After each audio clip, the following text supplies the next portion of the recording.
Hello friends, എല്ലാവർക്കും നമസ്കാരം. നിങ്ങളേവരും കാത്തിരിക്കുന്ന നയനയുടെയും ആദർശിൻ്റെയും അപ്കമിങ് വിശേഷങ്ങളിലേക്ക് എല്ലാ കൂട്ടുകാർക്കും സ്വാഗതം. എല്ലാവർക്കും നല്ലൊരു ദിവസം ആശംസിച്ചുകൊണ്ട് തന്നെ നമുക്ക് അപ്കമിങ് വിശേഷങ്ങളിലേക്ക് കടക്കാം. അതിനു മുമ്പായിട്ട് ആരെങ്കിലും നമ്മുടെ ഈ ചാനൽ ആദ്യമായിട്ട് കാണുന്നുണ്ടെങ്കിൽ ഇതുവരെ സബ്സ്ക്രൈബ് ചെയ്ത് വെച്ചിട്ടില്ലെങ്കിൽ തീർച്ചയായിട്ടും ഒന്ന് സബ്സ്ക്രൈബ് ചെയ്ത് വെച്ചോളൂ കേട്ടോ. അതിനോടൊപ്പം മാക്സിമം എല്ലാവരും നമ്മുടെ വീഡിയോ ഇഷ്ടപ്പെടുകയാണെങ്കിൽ ഒരു ലൈക്ക് അടിച്ചിട്ടേ പോകാവുള്ളേ. അപ്പോൾ നമുക്ക് നേരെ അപ്കമിങ് വിശേഷങ്ങളിലേക്ക് കടക്കാം. ഇന്ന് നാളെയും വരുന്ന വിശേഷമല്ല, വരാനിരിക്കുന്ന വിശേഷങ്ങളാണ്. ഇന്ന് നാളെയും വരുന്ന വിശേഷം നമ്മൾ മെയിൻ ചാനലിലാണ് ഇടാറുള്ളത്. അപ്പോൾ ഏതെങ്കിലും വിശേഷത്തിലേക്ക് തന്നെ പോകാമല്ലേ.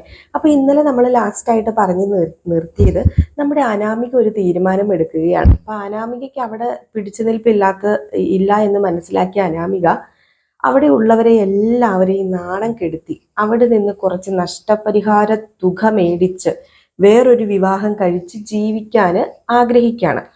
അപ്പൊ അവിടെ നിന്ന് ഇറങ്ങി പോരണമെങ്കിൽ നേരെ നമ്മുടെ അനാമികയുടെ ഇഷ്ടത്തിനനുസരിച്ച് ഇറങ്ങി പോന്നു കഴിഞ്ഞാൽ ഈ നഷ്ടപരിഹാര തുക കിട്ടാൻ പോകുന്നില്ല. അപ്പം ഇവരെല്ലാവരും കൂടെ അടിച്ചിറക്കി വിട്ടതാണ്. ഇവരുടെ തലയിൽ നിന്ന് എങ്ങനെയെങ്കിലും ഒന്ന് ഒഴിഞ്ഞു പോയാൽ മതി, ഇത്രയും കോടി കൊടുത്താലും കുഴപ്പമില്ല, എങ്ങനെയെങ്കിലും ഒന്ന് ഒഴിഞ്ഞു പോയാൽ മതി എന്ന് ചിന്തിച്ചു കഴിഞ്ഞിട്ടുണ്ടെങ്കിൽ നമ്മുടെ അനാമികയ്ക്ക് അത്രയും പൈസയും കൂടെ കിട്ടും. അപ്പൊ അങ്ങനെ ചിന്തിപ്പിക്കാൻ വേണ്ടി നമ്മുടെ അനാമിക അവിടെ ഉള്ള എല്ലാവരെയും എന്താ പറയുക, മുഖത്ത് നോക്കി അധിക പ്രസംഗം എന്ന് തന്നെ നമ്മൾ പറയേണ്ടിയിരിക്കുന്നു. അധിക പ്രസംഗം പറയാണ്.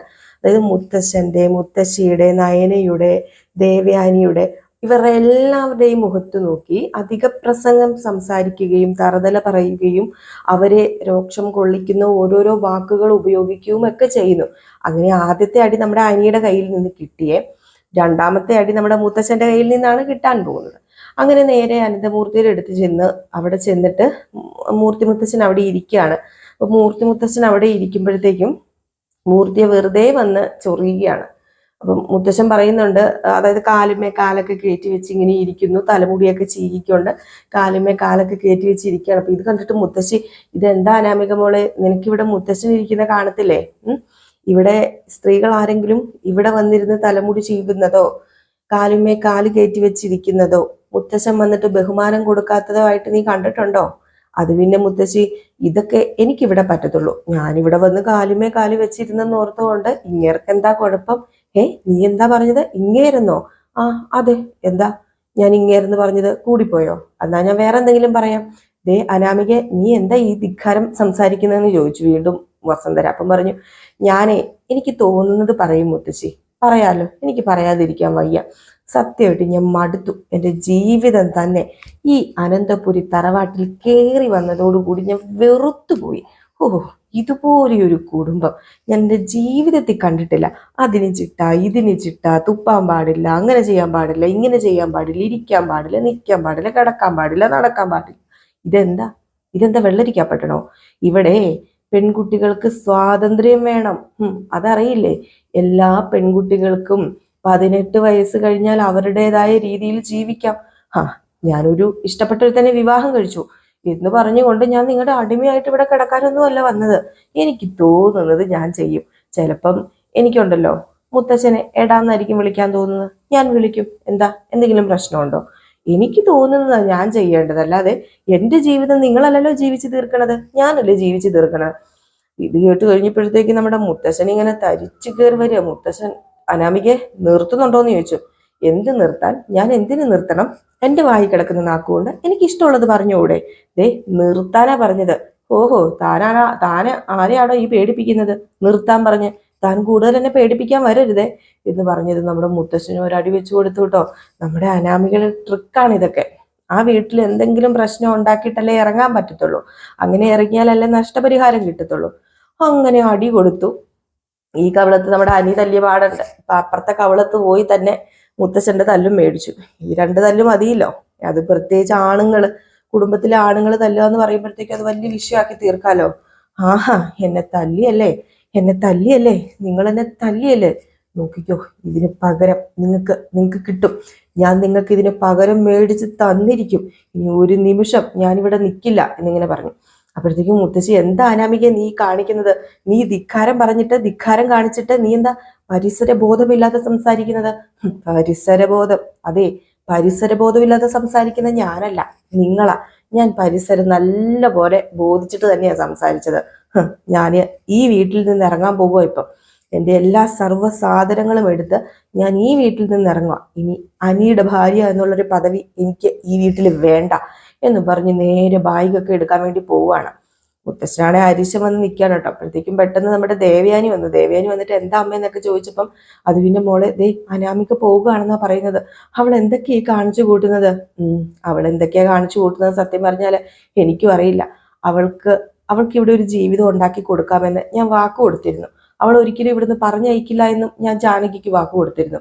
പക്ഷേ ഇനി അവൾ ഇവിടെ നിന്നിട്ട് കാര്യമില്ലമ്മേ. അവൾ പോട്ടെ, അവൾ അവളുടെ വഴിക്ക് പോട്ടെ. എന്തിനാ വെറുതെ നമ്മൾ അനിയനെ പിടിച്ച് കുരിശിൽ തറയ്ക്കണത്? ഇനി അതിൻ്റെ കാര്യമുണ്ടോ? അവന് ഒരുപാട് ശ്വാസം മുട്ടുന്നുണ്ട് ഈ വീട്ടിൽ കിടന്ന്. അവന് ഒരുപാട് അനുഭവിക്കുന്നുണ്ട് ഈ വീട്ടിൽ കിടന്ന്. ഇനിയും നമ്മൾ അവനെ കൊലയ്ക്ക് കൊടുക്കണമെന്നാണോ അമ്മ ഈ പറയുന്നത്, അച്ഛനും ഈ പറയുന്നത് എന്ന് ചോദിക്കണം. അപ്പൊ നമ്മുടെ മുത്തശ്ശനും പറഞ്ഞു, വസുന്ധരെ നീ മിണ്ടാതിരിക്കുക. ഏതായാലും ദേവയാനി നീ പറയുന്നത് ശരി, ഇവിടെ ആരും തടയണ്ട. അവൾ പോകുവാണെങ്കിൽ അങ്ങ് പോട്ടെ, ഇവിടെ ആരും തടയാൻ നിൽക്കണ്ട എന്ന് പറഞ്ഞു. ഈ സമയത്ത് നമ്മുടെ അനാമിക ബാഗും പെട്ടിയും കിടക്കയൊക്കെ എടുത്തോണ്ട് വന്ന് നേരെ പോവുകയാണ് കേട്ടോ. എന്നിട്ട് പോകുന്നതിന് മുമ്പ് പറയുന്നുണ്ട്, എല്ലാത്തിനെയും ഞാൻ അഴി എണ്ണിക്കും, നോക്കിക്കോ എന്നൊക്കെ പറഞ്ഞാണ് പോകുന്നത്. അങ്ങനെ ഇവിടെ നിന്ന് നേരെ നമ്മുടെ അനാമിക വീട്ടിലേക്ക് ചെല്ലുകയാണ്.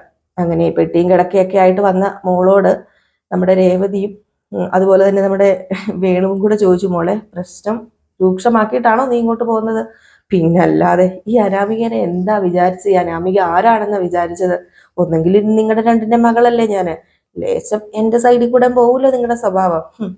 വിഷയം വഷളാക്കിയതേ നോക്ക്, രണ്ട് കവളിലും പാടുണ്ട്. ഇനി ഞാൻ ചെയ്യാൻ പോകുന്നത് എന്താണെന്ന് കണ്ടോ എന്ന് പറഞ്ഞ് നേരെ കയറി റൂം അടയ്ക്കുകയാണ്. റൂം അടച്ച് മൂടിയൊക്കെ അങ്ങ് പീരിത്തങ്ങോട്ടിട്ട് പീരിത്തിട്ടിട്ട് ഫേസ്ബുക്കിൽ ഓപ്പൺ ആക്കിയിട്ട് ഫേസ്ബുക്കിലേക്ക് ഒരു ലൈവ് അങ്ങ് വിടുകയാണ്. പിന്നെ പറയാനുണ്ടോ? നിങ്ങളെല്ലാവരും ഈ ലൈവ് കാണണം. ആരും കാണാതെ പോകരുത്. മലയാളികളായ ഒരു പെൺകുട്ടികൾക്കും ഇനി ഈ ഒരു അവസ്ഥ ഉണ്ടാകരുത്. ഗാർഹിക പീഡനം, ഒരു ഭർത്താവിൻ്റെ വീട്ടിൽ ഒരു പെണ്ണ് അനുഭവിക്കുന്ന വേദന, ഒരു പെണ്ണ് അവിടെ എന്താണ് അനുഭവിക്കേണ്ടത്? അത് ഞാൻ ഒരുപാട് അനുഭവിച്ചിട്ടാണ് ഇവിടെ ഇരിക്കുന്നത്. നിങ്ങൾക്ക് എല്ലാവർക്കും അറിയാതിരിക്കാം എന്നെ. ഞാൻ അനന്തപുരി തറവാട്ടിലെ ഒരു മരുമകളാണ്, അതും അനിയുടെ ഭാര്യ. ഞാൻ അവിടെ വിവാഹം കഴിഞ്ഞ് ചെന്ന് 5-6 മാസം ആയതേ ഉള്ളൂ. പക്ഷെ എനിക്ക് അവിടെ നിന്ന് അനുഭവിക്കേണ്ടി വരുന്ന ദുരന്തം കേട്ട് കഴിഞ്ഞാൽ നിങ്ങൾ ഓരോരുത്തരും ഞെട്ടും. അതുപോലെ ക്രൂരതയുടെ മുഖങ്ങളാണ് അവിടെ ഓരോരുത്തരുടെയും മുഖത്തുള്ളത്. ആ മുഖം മൂടിയാണ് ഞാൻ വലിച്ചു കീറാൻ പോകുന്നത്. ആദ്യം തന്നെ തുടങ്ങാലോ. മൂർത്തീസ് ജ്വല്ലറിയുടെ തലപ്പത്തിരിക്കുന്ന അനന്തമൂർത്തി എന്ന ദുഷ്ടന്റെ മുഖം ഞാൻ വലിച്ചു കീറുകയാണ്. അയാൾ ഒരു ക്രൂരനാണ്. അയാൾ എന്നെ മുഖത്തിനിട്ട് അടിച്ചതാണിത്. ഞാൻ ചെന്ന അന്ന് മുതൽ, വിവാഹം കഴിഞ്ഞ് എന്ന് ചെന്നോ അന്ന് മുതൽ സ്ത്രീധനത്തിന്റെ പേരിലും സൗന്ദര്യത്തിന്റെ പേരിലും എല്ലാം എനിക്ക് അവിടെ നിന്നും ഒരു സമാധാനവും കിട്ടിയിട്ടില്ല. എല്ലാവരും മാറി മാറി തട്ടിക്കളിക്കുന്ന ഒരു പാവയായിരുന്നു ഞാൻ മാത്രമല്ല, വേറെ 2 പെണ്ണുങ്ങളും അവിടെ ഉണ്ട്, നയനയും നവ്യയും. അവരും ഒരു പാവപ്പെട്ട കുടുംബത്തിൽ നിന്നാണ് വന്നത്. പക്ഷെ നയനയ്ക്ക് കുറച്ച് കഴിവുകളുണ്ട്. അവള് മൂർത്തീസ് ജ്വല്ലറിക്ക് വേണ്ടി ഒരുപാട് പണം വാരിക്കോരി കൊടുക്കുന്നു. അവളുടെ ഡിസൈൻ ഇപ്പം അങ്ങ് ഇന്റർനാഷണൽ ലെവൽ വരെ പോകുന്നതാണ്. അപ്പൊ അതുകൊണ്ട് അവൾക്ക് ഈ ഒരു പ്രശ്നമില്ല, അവളുടെ ചേച്ചിക്കും ഈ ഒരു പ്രശ്നമില്ല. പക്ഷെ ഈ പാവപ്പെട്ട എന്നെ എൻ്റെ അച്ഛനും അമ്മയും ഒരുപാട് സ്വർണവും കാറും പണവും ഒക്കെ തന്നെ എന്നെ അങ്ങോട്ട് അയച്ചത്. പക്ഷെ അതൊന്നും അവർക്ക് പോരാ. വീണ്ടും വീണ്ടും വീണ്ടും പണം വേണം, കാറ് വേണം, സ്വർണം വേണം എന്നൊക്കെ പറഞ്ഞ് എന്നെ ഓരോ ദിവസവും അവിടെ ചൂഷണം ചെയ്യുകയാണ്. ഒരു സ്ത്രീ എന്ന നിലയിൽ എൻ്റെ മാനം വരെ അവിടെ ചോദ്യപ്പെട്ടിട്ടുണ്ട്. അവിടുത്തെ പുരുഷന്മാര് ക്രൂരതയുടെ മുഖം മൂടി അണിഞ്ഞാണ് നടക്കുന്നത്. വെളിയിലിറങ്ങുമ്പോൾ മാന്യന്മാരും വീട്ടിനകത്തെ പെണ്ണുങ്ങളെ പൂട്ടിയിടുന്ന വൃത്തികെട്ടവന്മാരുമാണ് എന്നൊക്കെ പറഞ്ഞുകൊണ്ട് എൻ്റെ പൊന്നോ ഒരു ഫേസ്ബുക്ക് ലൈവ് അങ്ങോട്ട് വിട്ടില്ലേ, പറയാനുണ്ടോ? ഒരു മിനിറ്റ് കൊണ്ട് തന്നെ അത് മില്യൺസിൽ എത്തിച്ചേരുകയാണ്. അതുപോലെയാണ് ഇങ്ങനെ കുതിച്ചു പോകുന്നത്. ഏതായാലും ഈ ലൈവ് പെട്ടെന്ന് നമ്മുടെ നയനയും കാണാൻ ഇടയാകാണ്. അപ്പൊ നയനയ്ക്ക് ആരോ ഷെയർ ചെയ്ത് കൊടുത്തു, നയനയുടെ കൂട്ടുകാർ. പെട്ടെന്ന് നോക്കിക്കഴിഞ്ഞപ്പോഴത്തേക്ക് ഈ ലൈവ് നയന കണ്ടു. നയന ഓടി ആദർശിന്റെ ഓഫീസിലാണ് അവരെ. നയന ഓടി ആദർശിന്റെ കൈ കൊണ്ടു കൊടുത്തു. അങ്ങനെ ഓഫീസിൽ ഓരോരുത്തരുടെ കയ്യിലും കിട്ടിയത്. പിന്നെ പതിയെ അനന്തപുരി തറവാട്ടില് എല്ലാവരും ആകെപ്പാടെ അന്താളിച്ച് നിൽക്കുകയാണ്. എന്ത് ചെയ്യണമെന്നറിയില്ല. അങ്ങനെ നമ്മുടെ നയന പറഞ്ഞു, ആദർശേട്ട ഇനിയിപ്പോ എന്താ ചെയ്യേണ്ടത്?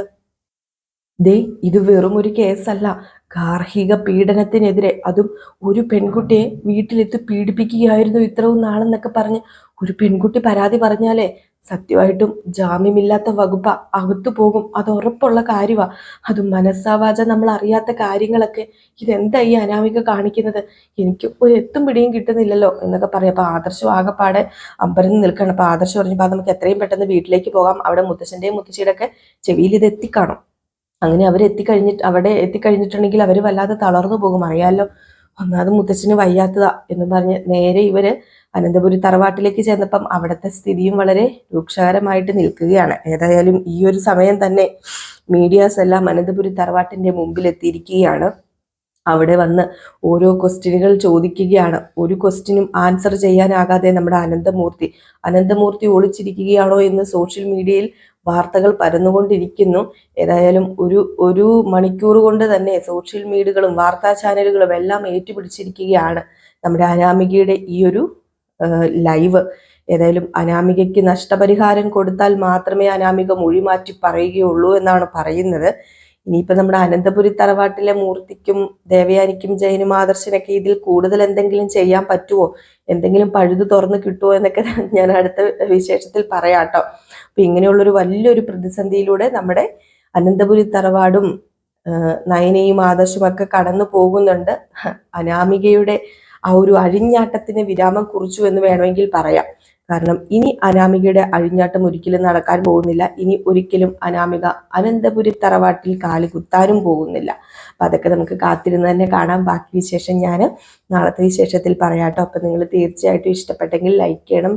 അതുപോലെ തന്നെ നിങ്ങൾ നമ്മുടെ ചാനൽ ആദ്യമായിട്ട് കാണുന്നവരുണ്ടെങ്കിൽ ഒന്ന് സബ്സ്ക്രൈബും കൂടെ ചെയ്ത് വെച്ചേക്കണം കേട്ടോ.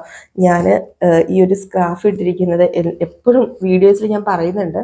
സ്ക്രാഫ് ഇട്ടിരിക്കുന്നത് രണ്ട് സൈഡിൽ നല്ല നീരുണ്ട് കേട്ടോ, മുണ്ടിനീരാണ്. അപ്പം രണ്ട് സൈഡിൽ നന്നായിട്ടുണ്ട്. അപ്പം അതുകൊണ്ട് തൂങ്ങി ഇങ്ങനെ കിടക്കുകയാണ്. അപ്പം അതുകൊണ്ടാണ് കേട്ടോ ഞാനിങ്ങനെ സ്ക്രാഫ് കെട്ടിയിരിക്കുന്നത്, അല്ലാതെ വേറെ വലിയൊരു അസുഖമൊന്നും അല്ല. അപ്പം ചിലവരൊക്കെ ഇങ്ങനെ കമൻസിൽ ചോദിക്കുന്നുണ്ട് എന്ത് പറ്റിയെന്ന്. അതുകൊണ്ട് മാത്രമാണ് ആ നീര് കുറയാറായി, അസുഖമൊക്കെ പോകാറായി. ഇപ്പോൾ ഒരു 4-5 ദിവസമായി ആ നീരിങ്ങനെ വ്യാപിച്ചിരിക്കുകയാണ്. അപ്പം നീര് 2-3 ദിവസത്തിനകം പോകുമായിരിക്കും. അപ്പം അതുകൊണ്ടാണ് കേട്ടോ ഞാൻ സ്ക്രാഫ് ഇട്ടേക്കുന്നത്. അല്ലാതെ പേടിക്കൊന്നും വേണ്ട, വേറെ മാരകമായ രോഗമൊന്നും അല്ല കേട്ടോ. പിന്നെ ഈ ഒരു രോഗം നമുക്ക് സേഫായിട്ട് നിൽക്കണം. കാരണം വീട്ടിലുള്ളവർക്കൊക്കെ പെട്ടെന്ന് പകരാനൊക്കെ ചാൻസ് ഉണ്ടല്ലോ. അപ്പം അതുകൊണ്ടൊക്കെ ഞാൻ സേഫായിട്ട് അങ്ങ് വെച്ചേക്കുന്നതാണ്. കാണുന്നവർക്ക് ഒരു ബുദ്ധിമുട്ടാകും കേട്ടോ. നമ്മൾ എന്ന് സ്ഥിരം കാണുന്നവരാണെങ്കിൽ പെട്ടെന്ന് മുഖം വീർത്തിരിക്കുന്നത് എന്താണെന്ന് ഒരു ചോദ്യം വരുമ്പോൾ അപ്പം നിങ്ങൾക്ക് ഒരു പേടിയാകും. അപ്പം അതുകൊണ്ടാണ് ഞാനിങ്ങനെ സ്ക്രാഫ് ഇട്ടിരിക്കുന്നത് കേട്ടോ. അപ്പം എല്ലാവർക്കും വീണ്ടും നല്ലൊരു ശുഭരാത്രിയല്ല, ശുഭവും വെള്ളിയാഴ്ചയൊക്കെ പോയെന്ന് തോന്നുന്നു. നല്ലൊരു ദിവസം ആശംസിച്ചു നിർത്തുന്നു. നെക്സ്റ്റ് വീഡിയോ ആയിട്ട് വരുന്നത്. Bye bye.